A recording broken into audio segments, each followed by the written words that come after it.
Che giornata strana è stata a casa di Gianfranco.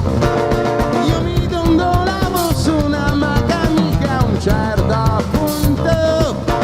Sono il vino, sono un tiro io non lo so. C'è una signorina con un grosso cane al suo guinezzaio.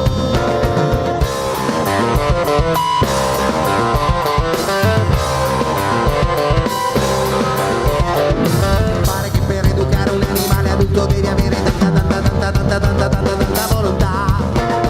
Devo aspettare che non gli faccia affatto piacere farsi domesticare e dare la zappa ogni volta che glielo si chiederà. Per non parlare di quanto formale sarà messo sempre in discussione per vedere come l'animale si comporterà. La domesticazione vuole farti fare tutto quello che conviene, tranne tutto quello che ti piace, quello che ti va.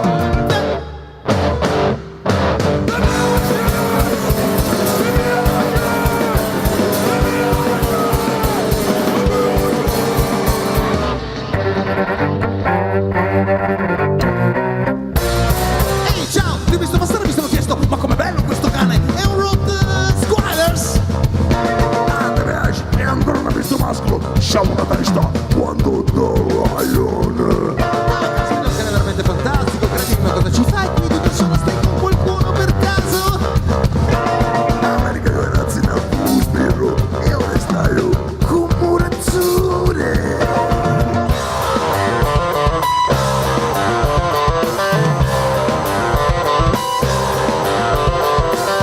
Once upon a time, you smelled like a man, but I just spent my time with a feeling.